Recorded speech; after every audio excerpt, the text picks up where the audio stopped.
In diesem Video zeige ich mehr als nur einen nackten Arsch. Wir machen einen Rundgang durch Gröf an der Mosel und damit herzlich willkommen zu einer neuen Folge von Daheim und unterwegs.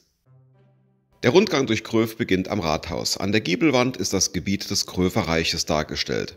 Gröf wurde erstmals 752 nach Christus in einer Schenkungsurkunde an das Kloster Echternach erwähnt. Zu dieser Zeit fielen ehemalige römische Domänen dem fränkischen König zu. So entstand das Gröfer Reich. Ein richtig schöner Platz in Gröf ist der am Europabrunnen.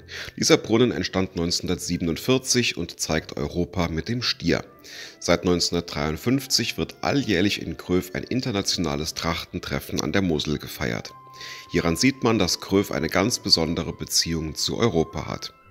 Dieses Fest findet immer am ersten Wochenende im Juli statt. Dann wird ein großes Weinfest gefeiert und es gibt eine große Bühne, die auf der Mosel schwimmt. In der Robert-Schumann-Straße trifft man auf interessante Gebäude, zum Beispiel den Jesuitenhof. Er wurde im 18. Jahrhundert für Jesuiten in Trier erbaut, noch heute befindet sich im Inneren ein Hausaltar. Etwas weiter trifft man auf den Staffelter Hof. Das hier angesiedelte Weingut besteht urkundlich seit 862 und ist damit das älteste noch heute bestehende Unternehmen in Deutschland und eines der ältesten der Welt. Die heutige Hofanlage aus dem 18. Jahrhundert steht auf einer alten römischen Siedlungsstelle.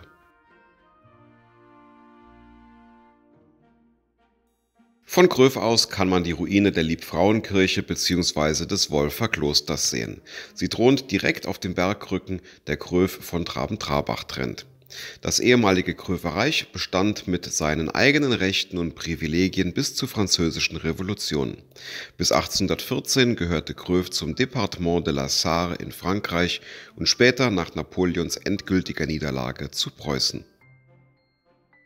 Der ehemalige NS-Reichsjugendführer und verurteilte Kriegsverbrecher Baldur von Schirach verbrachte seine letzten Lebensjahre nach der Entlassung aus dem Gefängnis in Gröf, wo er auch begraben wurde. Sein Grab ist zwischenzeitlich eingeebnet. Der bedeutendste Wirtschaftszweig des Ortes ist der Weinbau. Die Bewirtschaftung erfolgt zu großen Teilen im Steilhang. Angebaut wird hier vor allem Riesling. Die Großlage der Weinberge ist der Gröfer Nacktarsch. Der Name ist eine Verballhornung des keltischen Nackers. Es bedeutet felsige Höhe und geht auf die Tatsache zurück, dass der Hang im Herbst ohne Laub quasi nackt aussieht. Wer an der Weinbrunnenhalle ankommt, der befindet sich am zentralen Veranstaltungsort von Gröf und einem der größten der Mittelmosel. Hier können Konzerte, Tagungen oder sonstige Events stattfinden. Es ist Platz für bis zu 1500 Personen. Im Eingangsbereich der Weinbrunnenhalle befindet sich ein beeindruckendes schmiedeeisernes Geländer. Auf diesem Geländer kann man den Weinbau quer durch alle Jahreszeiten entsprechend seiner Entstehung nachverfolgen. Dabei werden saisontypische Arbeiten vom Frühjahr über den Sommer, den Herbst und den Winter dargestellt. Am Ende steht der Genuss des Weines. Fängt man das Wirtschaftsjahr erst damit an, die Weinreben großzügig zurückzuschneiden, um ihr Wachstum im nächsten Sommer zu beschleunigen, sieht man hier auch das Auflockern des Bodens, um ihn mit ausreichend Sauerstoff und Nährstoffen versorgen zu können. Die ausgewachsenen Trauben werden dann im Herbst gelesen und in großen Körben auf den Rücken der Winzer und ihrer Helfer gesammelt, zu großen Schleppern getragen, um dann ins Weingut gefahren zu werden. Dort werden die Trauben dann im Weinkeller gepresst. Der Saft wird anschließend in Fässern gelagert und reift dort zum berühmten Moselwein.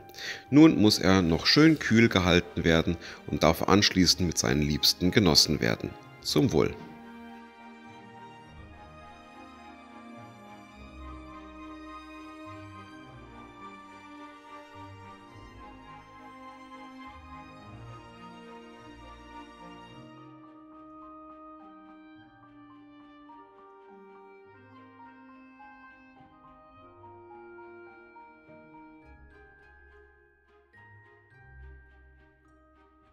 Hier sehen wir das Dreigiebelhaus. Es ist eines der bemerkenswertesten moselländischen Fachwerkhäuser. Vermutlich war hier früher das alte Rathaus von Gröf, das bereits im Mittelalter genutzt wurde. Das Dreigiebelhaus stammt aus dem 17. Jahrhundert, es musste aber von der Gemeinde schon bald wieder verkauft werden, denn das Rathaus wurde bald in einem Fliehturm am heutigen Europaplatz untergebracht. Solche Fliehtürme dienten bei Angriffen dem Schutz der Bevölkerung. Hier sehen wir die ehemalige Burg der Ritter von Gröf, einer ehemaligen Wasserburg mit umlaufendem Burggraben. Wir betreten nun die katholische Pfarrkirche St. Remigius. Der Kirchenbau steht unter Denkmalschutz. Erbaut wurde das Gebäude Anfang des 18. Jahrhunderts. Der Turm der Kirche stammt noch vom Vorgängerbau aus dem 16. Jahrhundert. Er wurde lediglich erhöht. Das Kircheninnere ist einschiffig und trägt Formen der Nachgotik. Der bewusste Rückgriff auf diese gotischen Formen wurde bewusst gewählt, um der Altehrwürdigkeit des Baus Bedeutung zu verleihen. Der Hochaltar stammt aus der Zeit des Kirchenbaus im 18. Jahrhundert und zeigt ein Kreuzigungsgemälde. Die Seitenaltäre, die Kanzel und die Beichtstühle sind etwa 50 Jahre jünger als das restliche Gebäude.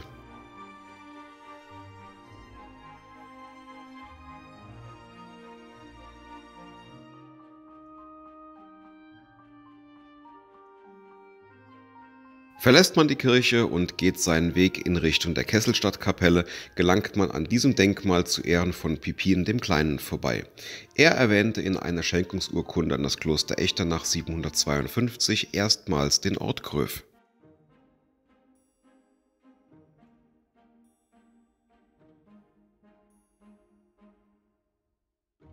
Am Ortsrand von Gröf liegt die Grabkapelle Kesselstadt.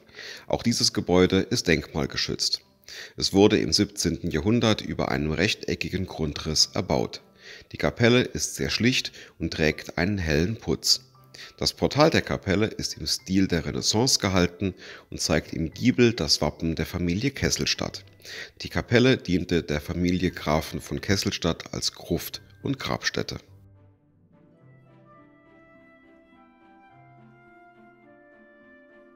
Von hier oben kann man den Blick nochmal über Gröf schweifen lassen und sich vergewissern, dass dies ein Ort voller spannender moselländischer Geschichten ist, die nicht zwingend etwas mit entblößten Hinterteilen zu tun haben.